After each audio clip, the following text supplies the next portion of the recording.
আজকে এই জেলা সম্মেলন উপলক্ষে আজকে প্রায় 808 জন কাউন্সিলরের উপস্থিতি সহ আরো বহু বিএনপি এবং সহযোগী সংগঠনের সহকর্মীবৃন্দ এখানে আজকে আপনারা উপস্থিত আছেন।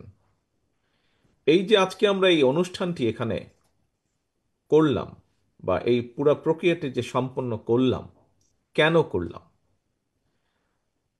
তার খুব সংক্ষেপে যদি আমরা দেখি, তার কারণ হচ্ছে এই জন্য এই অনুষ্ঠানটি আমরা করলাম।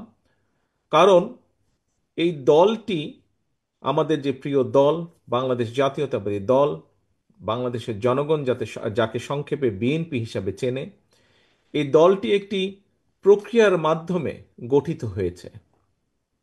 এই দলের সংগঠনের বা এই দলের সাংগঠনিক যে ভিত্তি আছে, এই ভিত্তিটি একটি প্রক্রিয়ার মাধ্যমে গঠিত হয়েছে।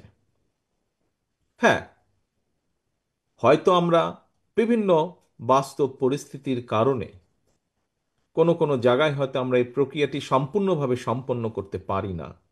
তারপরেও আমাদের চেষ্টা থাকে যে দলের গঠন প্রক্রিয়া যেন একটি প্রসেসের মাধ্যমে, একটি প্রক্রিয়ার মাধ্যমে গঠিত হয়।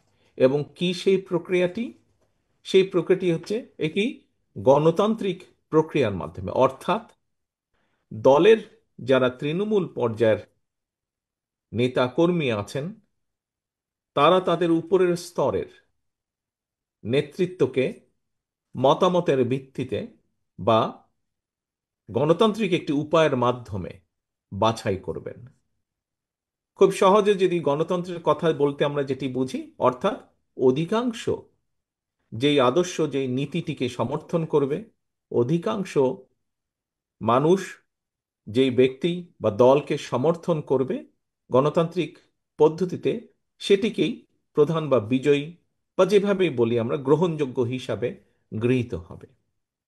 আজকে সহকর্মীবৃন্দ, এখানে 808 জন কাউন্সিলর এই সম্মেলনে অংশগ্রহণ করেছেন এবং এই 808 জন কাউন্সিলরের মধ্যে অধিকাংশ একটি পদ ছাড়া, একটি পদে মোটামুটিভাবে সকলে উইথড্র করে নেওয়াতে, অন্যরা উইথড্র করে নেওয়াতে একজন প্রার্থী ছিলেন। বাকি পদে, জেনারেল সেক্রেটারি পদে আমরা দেখেছি ভোট প্রক্রিয়া সম্পন্ন হয়েছে এবং ভোট প্রক্রিয়ার মাধ্যমে অধিকাংশ কাউন্সিলর বৃন্দ যাকে যোগ্য মনে করেছে তাকে আগামী সাংগঠনিক মেয়াদ পর্যন্ত দায়িত্ব দেওয়া হয়েছে দলকে পরিচালনা করার জন্য।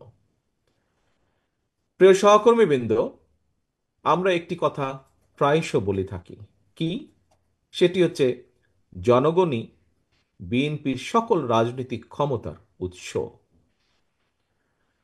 আজকের এই অনুষ্ঠানের মাধ্যমে শুধু ঠাকুরগাঁ জেলা নয়, আপনারা নিশ্চয়ই খেয়াল করে দেখেছেন বিগত কয়েক মাস ধরে বাংলাদেশের অনেক জেলাগুলোতেই, অনেক জেলায় আমরা এইরকম নির্বাচনী প্রক্রিয়ার মাধ্যমে আমাদের দলকে সুসংগঠিত বা সুন্দরভাবে নতুনভাবে আবার গড়ে তোলার চেষ্টা করছি, নতুনভাবে দলের ভিত্তিকে মজবুত করার চেষ্টা করছি এই গণতান্ত্রিক প্রক্রিয়ার মাধ্যমে, ভোটাভুটির মাধ্যমে। কারণ কাউন্সিলরদের প্রকৃত মতামতের মাধ্যমেই দলের যেরকম সঠিক নেতৃত্ব বের হয়ে আসবে, ঠিক একইভাবে আমরা মনে করি দেশের ক্ষেত্রেও বাংলাদেশের মানুষকে সুযোগ দিলে বাংলাদেশের মানুষ তাদেরকে বা দেশকে কারা নেতৃত্ব দেবে সেই সঠিক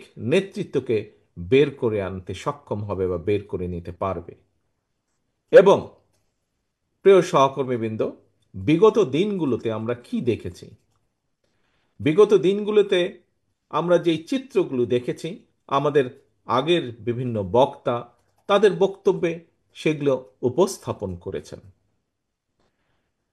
আমরা যে চিত্রগুলো বিগত কয়েক বছর, বিগত এক যুগেরও বেশি সময় ধরে দেখেছি, মানুষের কথা বলার অধিকার, মানুষের ভোট দেওয়ার অধিকার, জবাবদিহিতা, যে কোনো বিষয়, সব ব্যবস্থাগুলোকে ধ্বংস করে দেওয়া হয়েছিল। এবং দেশে যেহেতু কোনো জবাবদিহিমূলক ব্যবস্থা ছিল না, দেশে যেহেতু জনগণের কথা বলার অধিকার ছিল না, দেশে যেহেতু জনগণের মতামত দেবার অধিকার ছিল না যে কিভাবে দেশ পরিচালিত হবে। যেহেতু কোনো প্রকার জবাবদিহিতা ছিল না, জবাবদিহিতার সকল ব্যবস্থাকে ধ্বংস করে দেওয়া হয়েছিল। সেজন্যই আমরা দেখেছি দেশকে ধীরে ধীরে ধ্বংসের দ্বার প্রান্তে নিয়ে যাওয়া হয়েছিল।